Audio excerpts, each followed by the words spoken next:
오늘 저희들이 오후에 시편 49, 50, 51편 세 편의 시를 읽었습니다. 특히 여러분 49편에서는요 내용이 우리가 깊이 생각할 것이 있어요. 그래서 49편의 이 말씀은 제가 자주 묵상하는 말씀 중에 하나입니다. 여러분 5절에 한번 보시기 바랍니다. 죄악이 나를 따라다니며 나를 애워싸는 환난의 날을 내가 어찌 두려워하랴. 이렇게 성경은 기록되어 있죠. 이것이 무슨 뜻이냐면요, 이 세상은 죄가 너무 많다라는 거예요. 그러니까 우리 혼자 그대로 내버려 두지 않아요. 세상이 우리를 막 쥐어 흔들고 막 그럽니다. 그리고 나를 애워싸는 환난의 날을 내가 어찌 두려워하랴, 이렇게 되어 있죠. 우리 주변에 근심, 염려, 걱정, 환난, 이러한 것들이 우리를 애워싸고 있어요. 그런데 이 시인은 말하는 내용이 뭐냐면요, 이와 같이 나를 따라다니는 그런 죄악들, 그리고 우리를 애워싸고 있는 그런 여러 가지 근심된 일들, 이런 것들이 있다 할지라도 나는 두려워하지 않겠다라는 뜻이에요. 두려워할 수밖에 없는 그런 상황 속에 있는 그런 내용들, 그런 가운데 있지만은, 내용들로 가득 차 있는 이 세상이지만, 내가 그 가운데 살고 있지만, 그러나 나는 이와 같은 것들을 두려워하지 않으리라 라고 지금 시인이 말하고 있는 것입니다. 우리에게도 동일한 은혜를 줍니다. 여러 가지 일들이 많아요. 진짜 하루에도 일주일 사이에 무수한 일들이 일어납니다. 근데 여러분 보십시오. 6절에 보십시오. 자기의 재물을 의지하고 부유함을 자랑하는 자는 아무도 자기의 형제를 구원하지 못하며 그를 위한 속전을 하나님께 바치지도 못할 것은, 이렇게 나와요. 그들의 생명을 속량하는 값이 너무 엄청나서 영원히 마련하지 못할 것임이니이다. 것임이니라, 이렇게 되어 있죠. 여러분, 그래서요, 특히 8절의 말씀을 저는 가끔씩 묵상을 합니다. 왜냐하면 이거예요. 사람들은 앞으로요, 이 재물을 의지합니다. 우리가 잘 아는 디모데후서 3장에서 나온 것처럼요, 세상은 점점 이 물질 중심으로 막 가는 거예요. 근데요, 그래서 이 재물을 막 의지하고요, 자기의 부유함을 자랑합니다. 요즘에 매스컴에 나온 거 보면은 진짜 우리가 상상할 수 없는 금액들을 막 쓰고 있고요, 벌고 있고요. 그것 가지고 쾌락을 위해서 막 탕진하고 막 복잡해요. 근데 그들은요, 사고 자체가 지금 세상이 그렇게 간다라는 거예요. 많은 재물을 의지하고요, 또 부유함을 자랑합니다. 그런데 그것 가지고요, 아무도 형제를 구원하지 못한다라고 얘기합니다. 그를 위해서 속전을 하나님께 바칠 수도 없다라고 얘기합니다. 아무리 재산이 많이 있고 엄청난 부가 있어도 그것으로 그 사람의 죄에서 건져내는, 그 사람의 죄를 사하게 되는 그런 속전을 낼 수도 없다라고 얘기합니다. 왜냐하면 그 죄값이 얼마나 크고 무거운지, 그것을 얼마나 이 세상에 있는 것들로, 어떤 것들로도 그걸 지불해서 바꿀 수 있는 방법이 없다라고 지금 말하고 있는 거예요. 여러분 보십시오. 8절에 보니까요, 그들의 생명을 속량하는 값이 너무 엄청나서, 죄의 값은 사망이라고 성경에 되어 있죠. 로마서 6장 23절에서 말해요. 죄의 싹은 사망입니다. 죄의 싹은 사망인데요, 이 죄, 조그만 죄 하나가요, 우리가 말할 때 조그만 죄, 우리가 한마디 거짓말 한마디, 이 죄가 얼마나 무겁고 엄청나면요, 너무너무나 엄청나서 영원히 마련하지 못할 것이다라는 거예요. 그 죄를 갚기 위해서 내가 태어나면서부터 죽을 때까지 하나도 쓰지 않고 다 모아가지고, 돈 벌어서 다 모아가지고 이 거짓말하는 죄 한마디 이거 속전하려고, 이거 바꾸려고 해도 바꿀 수가 없다라는 거예요. 그 죄의 무게가 너무나 크기 때문에 지금 이 시인은 그렇게 말하고 있는 거예요. 그의 생명을 구할 수 없다라고 얘기합니다. 그런데 저와 여러분은 예수 그리스도께서 우리를 위해서 속전을 내준 거예요. 당신의 생명으로 우리를 대신 사신 거예요. 죄의 저주, 그 어떤 것으로도 바꿀 수 없는 그 무한한 가치를, 엄청난 그 가치의 그런 무게의 죄의 짐을 우리 주님이 우리에게 대신 구속해 주셔서 우리의 속전을 내준 거예요. 그 주님을 이 말씀을 읽을 때마다 묵상을 합니다. 그러니 너희는 두려워하지 말라라는 거예요. 죄가 너를 따라다닌다고 해도 그 죄의 고리를 우리 주님께서 끊고 너는 죄의 종이 아니라 우리 주님이 함께함으로 우리는 이미 속전을 지불한 죄값을 지불한 자유인이 되었다라는 거예요. 그러니 죄를 두려워하지 말고 죄가 우리를 에워싼다고 따라다닌다고 그것 때문에 걱정하고 염려하지 말라라는 거예요. 지금 오늘 말씀 속에서는요. 그래서 여러분 저와 여러분이 이 세상에 어떤 환경 속에 에워싸인다고 해도 죄악이 많은 세상이라고 해도 걱정하지 맙시다. 우리 주님을 신뢰하고 의지하고 끝까지 겸손히 동행하는 우리가 되기를 원합니다. 근데 여러분 보십시오. 11절을 보시기 바랍니다. 그러나 그들의 속생각에 이렇게 돼 있죠. 이 속생각이 나와요. 생각. 그냥 생각도 깊은 생각. 이걸 속생각이라 얘기합니다. 그들의 속생각에는요. 그들의 집은 영원히 있고 그들의 거처는 대대에 이르리라 하여 그들의 토지를 자기 이름으로 부르도다라고 얘기합니다. 이게 세상 사람들을 얘기하고 있는 거예요. 세상 사람들은요. 곧 죽게 될 것이라는 거 이거 생각하지 않아요. 대부분요. 그래서 준비 안 합니다. 이 죽게 되면 하나님 만나야 되는데요. 하나님 만날 거 생각 안 해요. 그러나 한순간에 주님 부르면 가야 되잖아요. 근데 대부분 사람들이 이거 생각하지 않아요. 곧 내가 내일 모레 죽게 될 거다. 이거 생각하지 않아요. 그래서 그들은 이 속생각에는 어떤 생각이 있냐라는 거예요. 그들의 속생각에는 그들의 집은 영원히 있고 이렇게 생각해요. 내가 가지고 있는 것, 내가 지금 누리는 것 이것들이 영원히 있을 것이라는 그러한 속생각이 있다라는 거예요. 뿐만 아니라요. 거처가 대대에 이르리라라고 생각해요. 자기들이 모아둔 그런 재물 또 부요함 이것이 영원히 있을 것 같이 그렇게 느껴진다라는 거예요.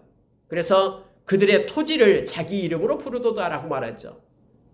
그들이 가지고 있는 소유를 갖다 자기 이름을 붙여서 자기 것으로 만든다라는 거예요. 그러나 사람은 존귀하나 장구하지 못하며 멸망하는 짐승 같도다. 이것이 바로 어리석은 자의 길이며 그들의 말을 기뻐하는 자들의 종말이로다 라고 말합니다. 어리석은 자의 길이다라는 거예요. 또 그들이 말하는 것을 막 기뻐하면서 막 어떻게 뭔가를 하고 하는 것. 요즘에 여러분 무슨 여러 가지 강의를 많이 듣잖아요. 특히 여러분 재테크 강의요. 사람 많이 듣습니다. 그래서 막 어떤 사람들 무슨 추천 종목 주식에서 뭐 종목 이렇게 추천해 준다 그러면 막 회비 내고 가입하고요. 뭐 여러 가지 합니다. 가끔씩 뭐 저도 문자가 와요. 보니까 뭐 월 11,000원 내면은 뭐 종목 몇 개 있게 막 보내준다고 그런 것도 오고요. 막 와요 문자가요. 왜냐하면 그들의 말이 또 옳다라고 생각해요. 그래서 이것은 어리석은 자의 길이라고 얘기합니다. 종말이라고 얘기합니다. 그럼 우리는 어떤가? 자 15절 보시기 바랍니다. 그러나 세상은 그렇게 돌아가지만 그러나 하나님은 나를 영접하시리니 그러므로 내 영혼을 수월의 권세에서 건져내시리로다. 그 수월의 권세에서 우리를 건져내실 분은 우리 하나님밖에 없음을 성경은 말합니다. 그분이 우리를 그 심판, 그 죽음의 문턱에서 우리를 건져내고 속전을 주어서 우리를 살릴 것이다라고 시인은 지금 말하고 있음을 보게 됩니다. 17절 보십시오. 16절 보십시오. 사람이 치부하여 그의 집에 영광이 더할 때에 너는 두려워하지 말지어다. 사람들이 막 부자가 되고 치부하고 부가 막 넘치고 막 사는 사람을 보니까는 그 집이 영광이 있어요. 막 악인의 막 형통하며 막 보여요. 그러나 나는 두려워하지 말라라는 거예요. 그것 때문에 기죽지 말고 두려워하지도 말라라는 거예요. 그가 죽음에 가져가는 것이 없고 그의 영광이 그를 따라 내려가지도 못함이니라. 그가 죽으면 끝난다라는 거예요. 그의 이름 부르면은 끝나기 때문에 가져가는 것도 없어요. 아무리 많이 세상에 쌓아봤자 가져갈 것이 없다라는 거예요. 그리고 그의 영광이 그를 따라서 내려가지도 못한다라는 거예요. 그의 영광도 끝나요. 이 세상 주님이 부르면요. 그냥 다 놓고 가요. 히브리서 9장 27절의 말씀처럼요. 한 번 죽는 것은 정해진 것이고 후에는 심판이 있다라고 말하는 거예요. 그러니 그가 아무리 물질의 권세를 가지고 있고 무슨 권력이 있고 해도 그거 두려워하지도 말고 부러워하지도 말라. 나는 하나님을 믿기 때문에 그것으로 기뻐해라 이거예요. 하나님이 너를 그 소울의 문턱에서 너를 건져낼 거고 너를 책임질 것이다. 그러니 이 험한 죄악이 많은 세상, 어떤 상황이 너를 에워싼다 해도 하나님을 믿고 의지하고 두려움 없이 당당하게 힘있게 살 것을 우리에게 시인은 가르치고 있습니다. 50편에 가면요. 50편의 2ap 전에 잠깐 나눴던 말씀이에요. 자, 5절 한번 보십시오. 이르시되 나의 성도들을 내 앞에 모으라. 그들은 제사로 나와 언약한 이들이니라 하시도다. 나의 성도들 이렇게 말하죠. 하나님은 하나님의 백성들은요. 하나님과 약속을 했습니다. 뭐요? 제사로. 제사는 뭐예요? 오늘의 예배예요.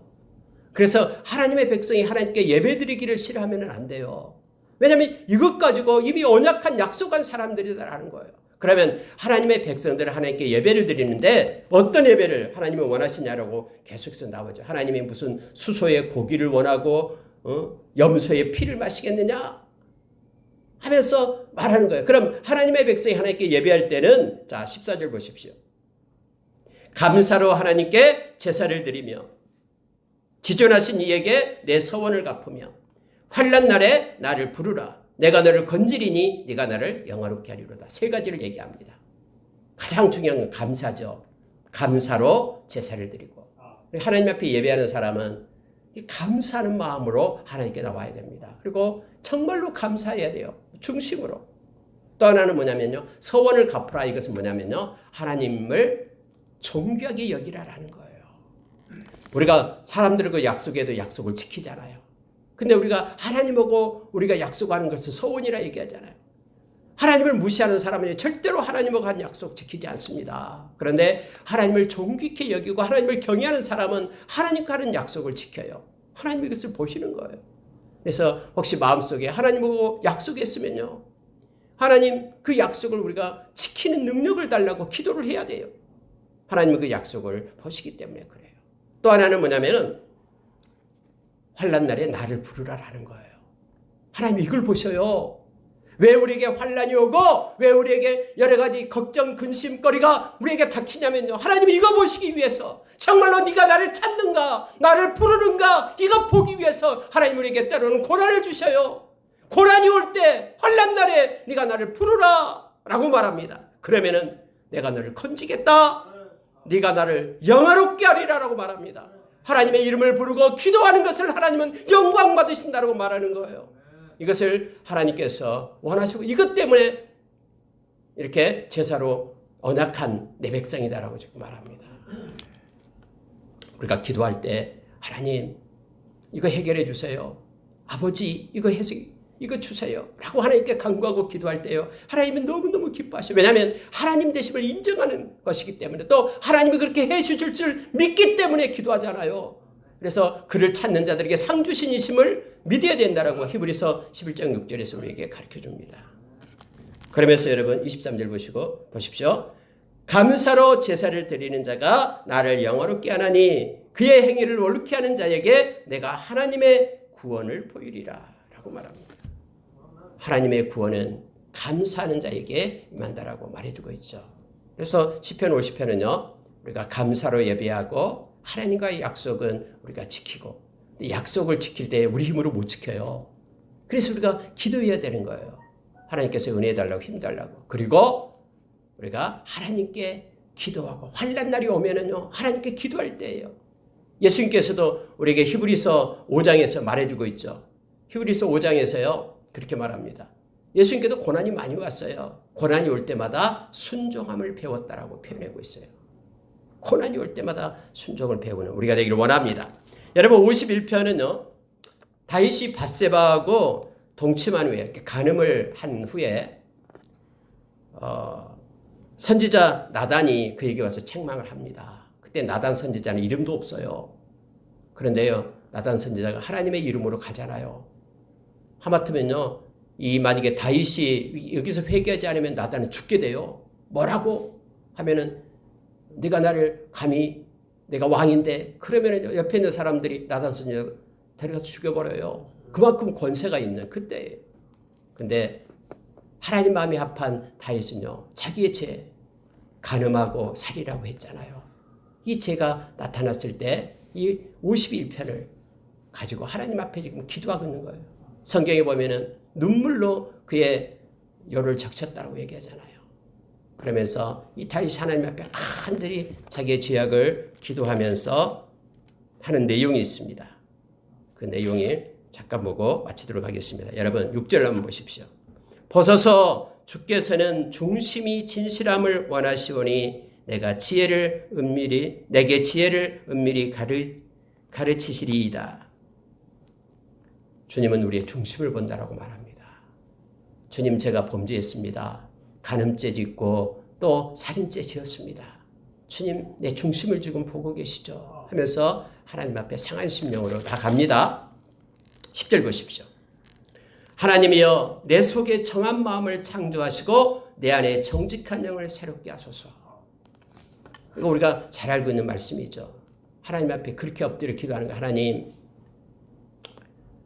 내 마음을 이제는 창조해 주십시오. 새롭게 바꿔주십시오. 내 속에 정한 마음을 창조해 주십시오. 깨끗한 마음 달라는 거예요. 깨끗한 그릇. 내 너무 지저분합니다. 내가 많은 죄를 지었습니다. 깨끗한 그릇, 깨끗한 마음 주십시오. 정직한 영을 새롭게 하십시오. 또 좀 말이 좀 이상하죠. 정직한 영을 새롭게 하는. 새롭게 정직한 영을 갖게 해주십시오. 정직하고 깨끗한 마음, 그럼 내 영혼이 그렇게 되게 해주십시오. 라고 지금 하나님 앞에 기도하고 있습니다. 11절에요. 성령을 거두지 마십시오. 하나님, 내가 죄지었다고 나를 버리지 마십시오. 성령을 거두지 마십시오. 당신의 영이 내게 충만하게 해주십시오. 라고 기도합니다. 12절에 나에게 즐거움 회복시켜 주십시오. 여러분, 죄가 있으면요, 이 즐거움이 떠납니다. 근데요, 즐거움을, 희락을 회복시켜 달라고 지금 기도하는 거예요. 회개하면서 나갈 때 죄가 우리의 마음께서 소멸될 때요, 그때서 하나님의 나라가 임하고요. 하나님의 나라는 우리가 잘 아는 로마서 14장 17절의 말씀처럼 성령 안에서 의와 평강과 희락이라고 하죠. 그때 희락, 기쁨. 그래서 지금 12절이 이렇게 말합니다. 주의 구원의 즐거움을 내게 회복시켜 주시고 나에게 기쁨을 주십시오.